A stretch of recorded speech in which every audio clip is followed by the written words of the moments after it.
அனைவருக்கும் அன்பு வணக்கம். மிக முக்கியமான ஒரு 10 கரண்ட் அஃபேர்ஸ் கொஸ்டினை வித் எக்ஸ்பிளனேஷனோட இந்த பதிவுல நம்ம பார்க்கலாம். எல்லாமே 2025 மற்றும் 2026 சம்பந்தப்பட்ட கரண்ட் அஃபேர்ஸ். ஓகேங்களா? ஃபர்ஸ்ட் கொஸ்டின் பாருங்க. With reference to 72nd miss world 2025 consider the following statement. அதாவது 72வது மிஸ் வேர்ல்டு நடந்தது 2025ல. அது சம்பந்தமான ஸ்டேட்மெண்ட். ஃபர்ஸ்ட் ஸ்டேட்மெண்ட் பாருங்க. The 72nd Miss World pageant was held in Hyderabad, India. 72வது உலக அழகி போட்டி பாத்தீங்கன்னா ஹைதராபாத், இந்தியாவில் ஹைதராபாத்ல நடந்தது. அதாவது தெலுங்கானா ஸ்டேட்ல நடந்தது. இதுல வின்னர் பாத்தீங்கன்னா யாருன்னு கேட்டீங்கன்னா வாஸ் ஃப்ரம் தாய்லாந்து அப்படின்னு கொடுத்திருக்காங்க. ரெண்டுமே சரிதான். Okay, so the correct answer என்னன்னு கேட்டீங்கன்னா both A and B is the right answer. 72வது உலக அழகி போட்டி நம்மளுடைய தெலுங்கானா ஹைதராபாத்ல தான் நடந்தது. இதுல வெற்றியாளர் யாருன்னு கேட்டீங்கன்னா ஃப்ரம் தாய்லாந்து சார்ந்த ஒரு அழகி. யாருன்னு கேட்டீங்கன்னா ஒப்பல் சுஜாதா சௌங்ஸ்ரீ அப்படிங்கிறவங்க தான் வின் பண்ணாங்க. 2025ஓட உலக அழகி யாருன்னு கேட்டீங்கன்னா ஒப்பல் சுஜாதா. இந்த உலக அழகி போட்டியை பொறுத்த வரைக்கும் மிஸ் யூனிவர்ஸ் அப்படின்னு ஒண்ணு இருக்கு, ரைட்டா? பிரபஞ்ச அழகி அப்படின்னு சொல்லுவாங்க. இந்த 2025ஓட பிரபஞ்ச அழகி யார் அப்படின்னு கேட்டீங்கன்னா ஃபாத்திமா. ஓகே, ஃபாத்திமா போஸ்ட் அப்படின்னு சொல்லுவாங்க. இவங்க from Mexico. Miss Universe Fatima. Miss World பாத்தீங்கன்னா தாய்லாந்து அழகி ஒப்பல் சுஜாதா சௌங்ஸ்ரீ. இந்த சௌங்ஸ்ரீ மட்டும் ஞாபகம் வச்சுங்க, இல்லைன்னா சுஜாதா அப்படிங்கறத ஞாபகம் வச்சுங்க. எது ஈஸியோ அதை ஞாபகம் வச்சுங்க. ஓகேங்களா? இப்ப இந்த ஸ்டேட்மெண்ட் சரி. அப்புறம் மிஸ் யூனிவர்ஸ் அப்படின்னு இருக்கு. இந்த மிஸ் யூனிவர்ஸை பொறுத்த வரைக்கும் பிரபஞ்ச அழகி இந்தியாவில இருந்து யார் அப்படின்னு கேட்டீங்கன்னா சுஸ்மிதா சென், கேள்விப்பட்டிருப்பீங்க. அதுக்கப்புறம் லாரா தத்தா. லாரா தத்தா இவங்க ரெண்டு பேரும் பிரபஞ்ச அழகி வாங்கியிருக்காங்க. சுஸ்மிதா சென் மிஸ் யூனிவர்ஸ் வாங்கியிருக்காங்க. அதுக்கப்புறம் லாரா தத்தா. லாரா தத்தா சுஸ்மிதா சென் எந்த வருஷம் கேட்டீங்கன்னா 1994 1994ல வாங்கியிருப்பாங்க. லாரா தத்தா இருக்காங்க இல்லையா, அவங்க பாத்தீங்கன்னா கரெக்டா 2000 வாங்கியிருப்பாங்க. ஓகேங்களா? ஞாபகம் வச்சுங்க. இப்ப நம்ம பாக்குறது மிஸ் வேர்ல்டு சம்பந்தமா. இந்த மிஸ் வேர்ல்டு உலக அழகி அப்படின்னு நம்ம பார்க்கும்போது இந்தியாவில இருந்து யாரெல்லாம் வாங்கியிருக்கா அப்படின்னு கேட்டீங்கன்னா ரீதா ஃபரியா, அப்புறம் எல்லாருக்கும் தெரிஞ்ச ஐஸ்வர்யா ராய், அப்புறம் டயானா ஹைடன் அப்படிங்கிறவங்க, அப்புறம் யுக்தா முகி, பிரியங்கா சோப்ரா. 2000 பிரியங்கா சோப்ரா வாங்கியிருப்பாங்க. ஓகே, அதுக்கப்புறம் பாத்தீங்கன்னா மனுஷி சில்லார் 2017 வாங்கியிருப்பாங்க மிஸ் வேர்ல்டு. ஞாபகம் வச்சுங்க. அடுத்த கொஸ்டின் பாருங்க. With reference to the Cannes film festival 2025 consider the following statement. Cannes திரைப்பட திருவிழா. இந்த கேன்ஸ் திரைப்பட திருவிழா அப்படிங்கிறது அது சம்பந்தமான ஸ்டேட்மெண்ட். இது பாருங்க. ஸ்டேட்மெண்ட் 1.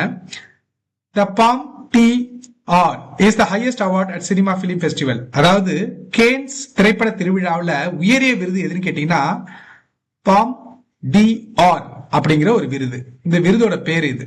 ஓகே, உயரிய விருது. இந்த கேன்ஸ் பிலிம் ஃபெஸ்டிவல்ல உயரிய விருது பாம் டி ஆர் அப்படின்னு சொல்லுவாங்க. இந்த கேன்ஸ் பிலிம் ஃபெஸ்டிவல் 2025 எங்க நடந்ததுன்னா பிரான்ஸ்ல நடந்தது. ஓகேங்களா? பிரான்ஸ் நடந்ததுன்னு சொல்லியிருக்காங்க. ரெண்டு ஸ்டேட்மெண்ட்டுமே ரைட்டு தான். So both A and B is the right answer. Cannes film festival 2025 was held in Cannes, அதாவது பிரான்ஸ்ல கேன்ஸ் அப்படிங்கிறது நடந்தது. இதுல பாத்தீங்கன்னா இந்த திரைப்பட திருவிழால உயரிய விருது ஒண்ணு கொடுப்பாங்க. அது என்னன்னு கேட்டீங்கன்னா பாம் டி ஆர் அப்படிங்கிறது தான் உயரிய விருது கொடுப்பாங்க. ஓகேங்களா? அதனால ரெண்டு ஸ்டேட்மெண்ட் ரைட். அடுத்த கொஸ்டின் கிரிக்கெட் சம்பந்தமான ஒரு question. ICC world test championship 2025 நடந்தது. அது சம்பந்தப்பட்ட ஒரு ஸ்டேட்மெண்ட் இது. First statement, ICC world test championship 2025 என்னுடைய ஃபைனல் எங்க நடந்ததுன்னு கேட்டீங்கன்னா லார்ட்ஸ் கிரிக்கெட் கிரவுண்ட்ல நடந்தது. இங்கிலாந்துல லார்ட்ஸ் கிரிக்கெட் கிரவுண்ட்ல நடந்தது அப்படின்னு இருக்காங்க. ICC world test championship 2025 Lord's cricket மைதானத்துல நடந்ததுன்னு சொல்லியிருக்காங்க. ரெண்டாவது ஸ்டேட்மெண்ட் பாருங்க. Australia won the ICC world test championship 2025 title. இதுல ஆஸ்திரேலியா வெற்றி பெற்றதுன்னு சொல்லியிருக்காங்க. இது தப்பு. ஓகேங்களா? So only A is right answer. ஏன் இது தப்பு? அப்ப யார் வின் பண்ணா அப்படின்னு கேட்டீங்கன்னா சவுத் ஆப்பிரிக்கா வின் பண்ணாங்க. சவுத் ஆப்பிரிக்கா வின் பண்ணாங்க. ஓகேங்களா? இந்த லார்ட்ஸ் மைதானம் எங்க இருக்குன்னா லண்டன்ல இருக்கு, அதாவது இங்கிலாந்துல இருக்கு. இப்ப இதுல இருந்து என்ன தெரிஞ்சுக்கணும்? ஐசிசி வேர்ல்டு டெஸ்ட் சாம்பியன்ஷிப் 2025 லண்டன்ல லார்ட்ஸ் மைதானத்துல நடந்தது. இல்ல யாரு ஜெயிச்சான்னு கேட்டீங்கன்னா சவுத் ஆப்பிரிக்கா ஜெயிச்சாங்க. ஓகேங்களா? அது மட்டும் ஞாபகம் வச்சுங்க. அடுத்த கொஸ்டின் பாருங்க. With reference to Padma award 2025, Padma விருதுகள் 2025 சம்பந்தமான ஸ்டேட்மெண்ட். ஓகேங்களா? Padma award are announced on the eve of the Republic Day. குடியரசு தினம் அன்னைக்கு வந்து இதை அறிவிப்பாங்க. ஓகேங்களா? பத்ம விருதுகள், Padma award are conferred by the president of India at Rashtrapati Bhavan. அதாவது இந்த பத்ம விருதுகளை யாரு கொடுப்பாருன்னா குடியரசுத் தலைவர் வந்து கொடுப்பாங்க. ராஷ்டிரபதி பவன் அவங்களுடைய இல்லத்துல இருந்து கொடுப்பாங்க. ரைட்டா? So both A and B ரெண்டுமே ரைட். ஓகேங்களா? சோ பத்ம விருதுகளை பொறுத்த வரைக்கும் பாரத ரத்னா தான். பாரத ரத்னா இந்தியாவில் உயரிய விருது. ஓகே, அடுத்து வந்து அடுத்த ஆர்டர்ல இருக்கிறது பத்ம விபூஷன். பத்ம விபூஷன் இது வந்து செகண்ட் ஹையஸ்ட் விருது இது இந்தியாவில். அடுத்து பாத்தீங்கன்னா பத்ம பூஷன். பத்ம பூஷன். அடுத்து லாஸ்ட் வந்து பாத்தீங்கன்னா பத்மஸ்ரீ. இதான் ஆர்டர். பத்மஸ்ரீ. இங்க எப்பவுமே இதுதான் கன்ஃபியூஷன், கரெக்டா வச்சுங்க. பாரத ரத்னா, பத்ம விபூஷன், அதுக்கப்புறம் பத்ம பூஷன், அதுக்கப்புறம் தான் பத்மஸ்ரீ. இந்த பாரத ரத்னா விருது வந்து 1954 இருந்து கொடுத்துட்டு வராங்க. இதுதான் இந்தியாவில் ஹையஸ்ட் சிவிலியன் அவார்டு அப்படின்னு சொல்லுவாங்க. இந்தியாவில் உயரிய விருது பாரத ரத்னா 1954. இதை வாங்கின 3 பேருமே தமிழர்கள் அப்படிங்கறத ஞாபகம் வச்சுங்க. இந்த பத்ம விருதுகளை இது வந்து நார்மல் கொஸ்டின். இது ரிபப்ளிக் டே அன்னைக்கு கொடுப்பாங்க அப்படிங்கிறாங்க. இது வந்து யார் கொடுப்பான்னு கேட்டீங்கன்னா பிரசிடென்ட் ராஷ்டிரபதி பவன்ல கொடுப்பாங்கன்னு சொல்லியிருக்காங்க. So both A and B is the right answer. இந்த ஆர்டரை ஞாபகம் வச்சுங்க. அடுத்த கொஸ்டின் பாருங்க. With reference to the Wimbledon 2025 consider the following statement. Wimbledon சம்பந்தமான ஒரு கொஸ்டின் இது.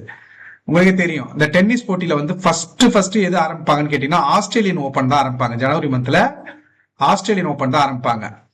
அதை தொடர்ந்து நடக்கக்கூடியது வந்து பாத்தீங்கன்னா பிரெஞ்சு ஓபன். ஓகே, அதை தொடர்ந்து நடக்கக்கூடிய டென்னிஸ் போட்டி வந்து பாத்தீங்கன்னா பிரெஞ்சு ஓபன். அதுக்கப்புறம் என்ன நடக்கும்னு கேட்டீங்கன்னா விம்பிள்டன் நடக்கும். ஓகேங்களா? என்ன நடக்கும்னு கேட்டீங்கன்னா விம்பிள்டன் நடக்கும். அதுக்கப்புறம் யூஎஸ் ஓபன் வந்து பாத்தீங்கன்னா நடக்கும். யூஎஸ் ஓபன் நடக்கும். இங்க நீங்க நல்லா ஞாபகம் வச்சீங்க, இந்த ஆஸ்திரேலியாவும் யுஎஸ் அமெரிக்கா. ஓகே, இது ரெண்டும் வந்து நடக்கிறது வந்து ஹார்ட் கோர்ட்ல நடக்கும். அதாவது அந்த சிமெண்ட் தரையில நடக்கும். மேட்ச் சிமெண்ட் தரையில நடக்கும். அதான் ஹார்ட் கோர்ட். ஆஸ்திரேலியாவும் அமெரிக்காவும் ஹார்டா பண்ணுவோம் அப்படின்னு ஞாபகம் வச்சுங்க. ஓகே, கல்நெஞ்சக்காரங்க ஞாபகம் வச்சுங்க. Australia and America. பிரெஞ்சு வந்து களிமண்னு வச்சுங்க. ஃபார் எக்ஸாம்பிள் நான் சொல்றேன் ஞாபகம் வச்சிருக்கிறதுக்கு. களிமண் தரையில நடக்கும் அந்த போட்டி. பிரெஞ்சு ஓபன் வந்து களிமண் தரையில நடக்கும். விம்பிள்டன் அப்படிங்கிறது தான் கிராஸ் கோர்ட்ல நடக்கும். அதாவது புல் தரையில, பச்சை பசையில அந்த புல் தரையில நடக்கும் விம்பிள்டன்.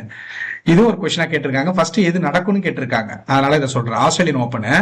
சரி, நம்ம இங்க வரும். விம்பிள்டன் சம்பந்தமா தான் கொஸ்டின் கேட்டிருக்காங்க. இது வந்து புல் தரையில நடக்கக்கூடிய ஒரு மேட்ச். அதுதான் பாருங்க. Wimbledon is played on grass court. Wimbledon வந்து புல் தரையில நடக்கும். Okay, Wimbledon 2025 was held in London அப்படின்னு கொடுத்திருக்காங்க. Wimbledon 2025 was held in London. Yes, இது வந்து விம்பிள்டன் 2025 லண்டன்ல நடந்தது. ஓகேங்களா? So both statement, both A and B is the right answer. ஓகேங்களா? யார் வின் பண்ணா விம்பிள்டன் அப்படின்னு கேட்டீங்கன்னா மென்னுல வந்து பாத்தீங்கன்னா 2025 சிங்கிள் டைட்டில் வின் பண்ணது வந்து ஜானிக் சின்னர். இது வந்து இவருடைய ஃபர்ஸ்ட் விம்பிள்டன் டைட்டில் பா.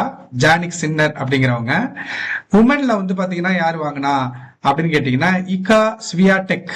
இவங்க வந்து போலந்து. இகா ஸ்வியாடெக் அப்படின்னு சொல்லுவாங்க. இகா ஸ்வியாடெக் இவங்க வந்து ஃப்ரம் போலந்து. அதே மாதிரி போலந்துல இருந்து ஜெயிச்ச முதல் பெண்மணி. அதே மாதிரி இவங்களுக்கும் இது வந்து ஃபர்ஸ்ட் விம்பிள்டன் டைட்டில். ஜானிக் சின்னருக்கும் இது ஃபர்ஸ்ட் விம்பிள்டன் டைட்டில். உமன்ல வந்து பாத்தீங்கன்னா இகா ஸ்வியாடெக் ஃப்ரம் போலந்து இவங்க. அது மாதிரி first Polish to won the Wimbledon title கேட்டாலும் இவங்க தான். இகா ஸ்வியாடெக் அப்படிங்கிறவங்க தான். சோ ஞாபகம் வச்சுங்க இதை. அடுத்த கொஸ்டின் பாருங்க. With reference to the International Booker Prize. அதாவது இலக்கியத்துல உலகத்தின் உயரிய விருது எதுன்னு கேட்டீங்கன்னா புக்கர் விருதுன்னு சொல்லுவோம். அது சம்பந்தமான statement. The International Booker Prize is awarded for translated fiction. Translate செய்யப்பட்ட ஃபிக்ஷன் ஸ்டோரிஸ் வந்து இதை கொடுப்பாங்க. ஓகேங்களா? அடுத்து it is awarded in the United Kingdom அப்படின்னு சொல்லியிருக்காங்க. யுனைடெட் கிங்டம்ல வந்து கொடுப்பாங்க அப்படின்னு கொடுத்திருக்காங்க. இது ரெண்டுமே சரிதான். So both A and B is the right answer. Translate செய்யப்பட்ட ஃபிக்ஷன். ஓகேங்களா? இதை வந்து பாத்தீங்கன்னா எங்க பப்ளிஷ் பண்ணுவான்னு கேட்டீங்கன்னா யுனைடெட் கிங்டம் அண்ட் அயர்லாந்துல வந்து பப்ளிஷ் பண்ணுவாங்க. ஞாபகம் வச்சு. அடுத்து பாருங்க. With reference to the Ramon Magsaysay விருது consider the following statement. Ramon Magsaysay விருது சம்பந்தப்பட்ட கொஸ்டின். ராமன் மகசாசே விருது வந்து ஆசியாவுடைய நோபல் பிரைஸ் அப்படின்னு சொல்லுவாங்க. ஆசியாவுடைய நோபல் விருது அப்படின்னு சொல்லுவாங்க. It is awarded in the Philippines. பிலிப்பைன்ஸ்ல வந்து கொடுப்பாங்கன்னு சொல்லியிருக்காங்க. ராமன் மகசாசே விருதுங்கிறது எப்பல இருந்து கொடுத்துட்டு வராங்கன்னு கேட்டீங்கன்னா ஆகஸ்ட் 31, 1957 இருந்து கொடுத்துட்டு வராங்க. இது இது கூட முக்கியம் இல்ல, இந்த இயர் மட்டும் ஞாபகம் வச்சுங்க போதும். 1957 இருந்து ராமன் மகசாசே விருது வந்து கொடுத்துட்டு வராங்க. ஓகேங்களா, இதுதான் ஆசியாவின் நோபல் விருதுன்னு சொல்லுவாங்க. இதை பிலிப்பைன்ஸ்ல தான் கொடுக்குறாங்க. ரைட்டா, இதை வாங்கின முதல் இந்தியர் யாருன்னு கேட்டீங்கன்னா வினோபா பாவே. அவரோட பேரை ஞாபகம் வச்சுங்க, வினோபா பாவே. ஓகே, இந்த பூமிதான இயக்கம் இதெல்லாம் தான் ஆரம்பிச்சார் இல்லையா வினோபா பாவே. அதே மாதிரி வந்து தனிநபர் சத்தியாகிரகம் வந்து ஆரம்பிச்சிருப்பாரு காந்தி.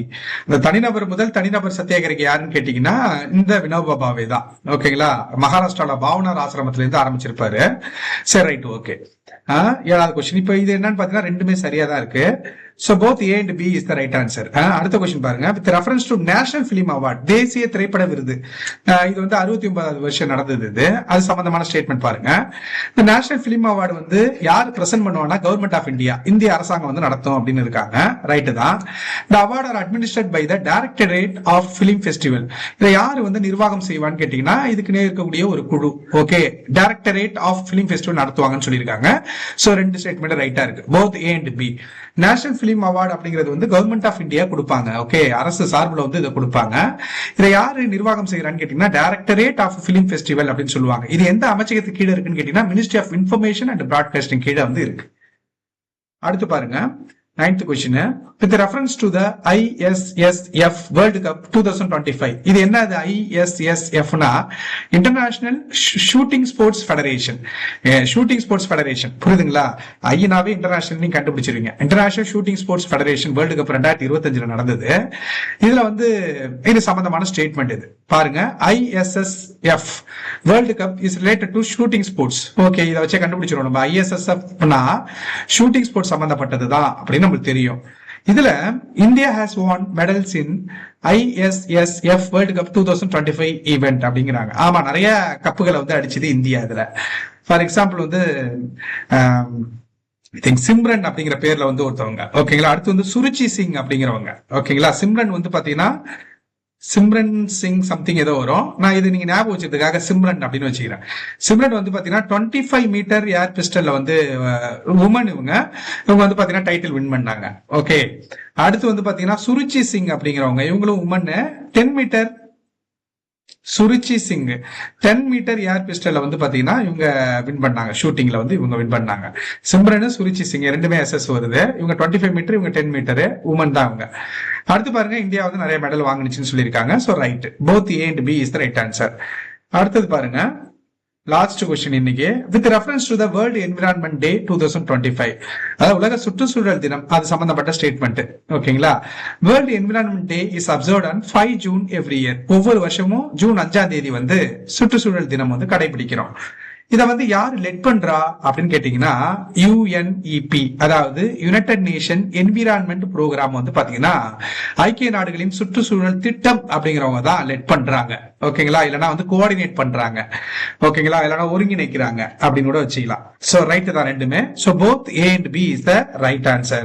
இதுல ஏதாச்சும் டவுட் இருந்தது அப்படின்னா நீங்க கமெண்ட் பண்ணுங்க. டவுட் இருந்தா கமெண்ட் பண்ணுங்க. தேங்க்யூ.